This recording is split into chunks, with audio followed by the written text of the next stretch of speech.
Hi, my name is Pamela Coons, Associate Professor of Medicine in the Division of Oncology at Yale School of Medicine and Yale Cancer Center. I'm excited to announce ASCO's new open access journal, JCO Oncology Advances. As the inaugural editor-in-chief, I hope to support JCO Oncology Advances to become the premier platform to bridge the gap between accessible scientific research and clinical care. Stay tuned for more information, including new article types, at ascopubs.org/JCO Oncology Advances. We look forward to seeing your submissions in spring of 2024.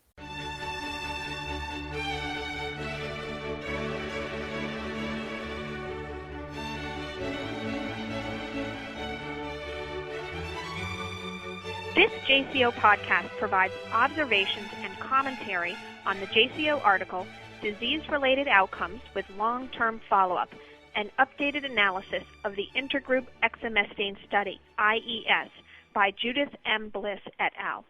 My name is Erica Mayer, and I am a medical oncologist at the Dana-Farber Cancer Institute in Boston, Massachusetts. My oncologic specialty is breast cancer.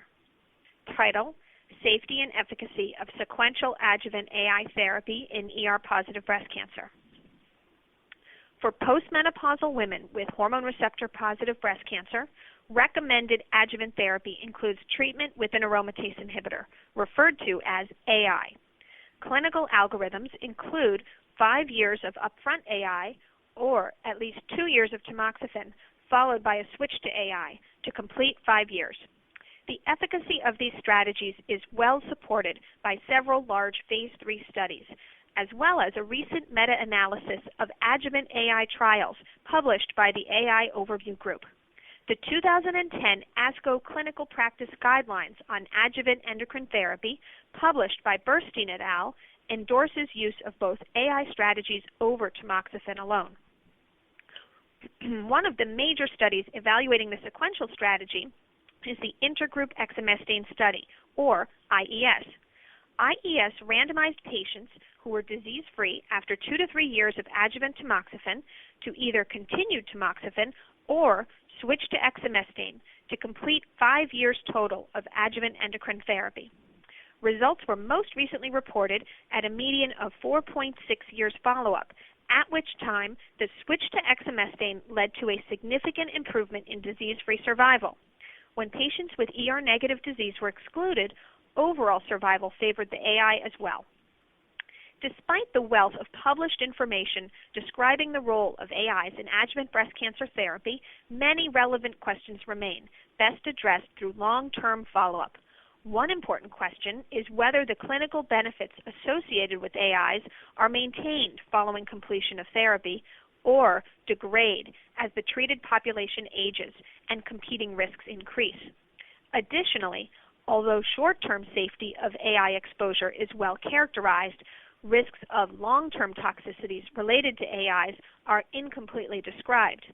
This current paper, the third efficacy presentation from IES, addresses these important questions through presentation of long-term outcomes, including statistical adjustments to discriminate events related to breast cancer versus those related to aging.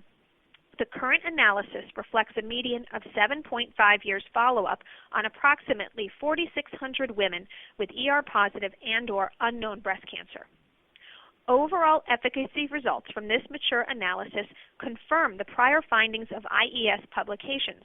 For disease-free survival, switching to an AI produced a significant improvement, with a hazard ratio of 0.81, corresponding to a relative reduction in breast cancer recurrence of 19% and an absolute difference in recurrence of 4.5% at 8 years. An analysis partitioned at 2.5 years was performed to look exclusively at outcomes following conclusion of treatment. This demonstrated maintenance and stability of benefit over time, although without the carryover effect observed in long-term follow-up from ATAC. Although deaths due to non-breast cancer causes increased over time, consistent with an aging population, rates were similar in the two arms, suggesting no increased non-breast cancer deaths related to AI exposure. Also, when those events were censored, the breast cancer-free survival demonstrated sustained benefits of AI over tamoxifen. For overall survival, a statistically significant hazard ratio of 0.86 favored the AI, translating to a relative reduction of 14% in the risk of death and an absolute survival benefit of 2.4% at 8 years. These results are in line with those presented by the AI Overview Group, evaluating 9,000 patients treated with a sequential strategy and showing significant improvements in disease recurrence and breast cancer mortality. Of note, although a subgroup analysis from Big 198 has suggested a possible overall survival advantage from the upfront AI strategy, neither long-term follow-up of ATAC nor analysis of almost 10,000 patients treated with upfront AI by the AI Overview Group has confirmed an overall survival advantage for upfront AI over tamoxifen. Rates of cancer recurrence in the IES population remained constant in this analysis at about 4% per year, with no observation of decrease even at 10 years after diagnosis. Similar continued risks of recurrence have been observed in follow-up of ATAC as well.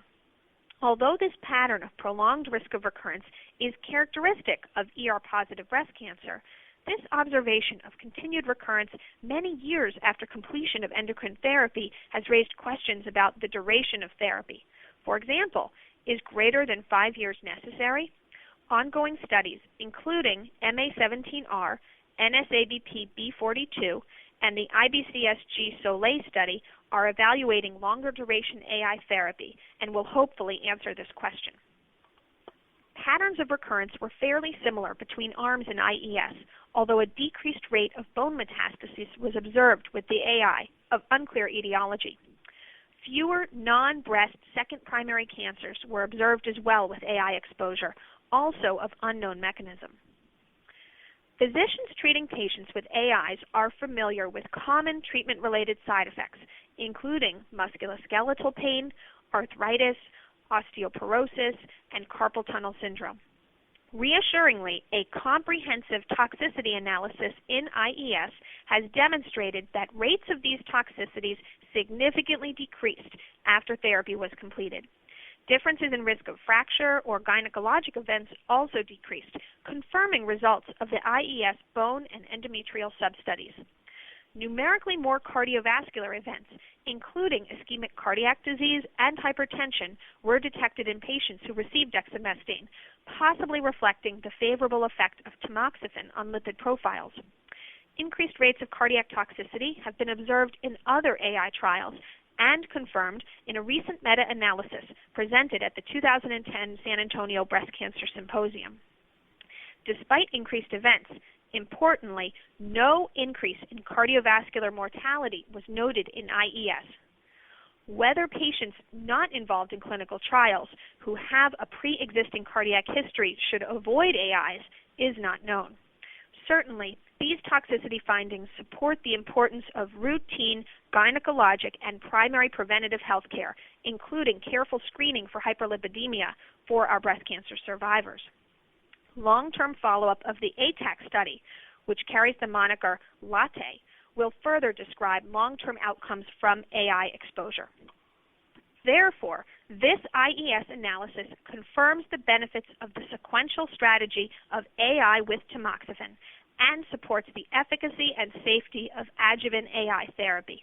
Many further questions remain about the long-term effects of AIs and will be presented in future analyses from the major studies. Additionally, ongoing follow-up from the AI Overview Group may help clarify selective benefits with either an upfront AI versus a sequential AI strategy, or if any differential benefit exists among the major AI agents under study. Until definitive data are available, we should continue to make careful treatment choices for our patients, considering not only efficacy, but also toxicity profile and patient preference as we incorporate AIs into the adjuvant treatment of postmenopausal women with ER-positive breast cancer. This concludes this JCO podcast. Thank you for listening. For more original research, editorials, and review articles, please visit us online at jco.org. This production is copyrighted to the American Society of Clinical Oncology.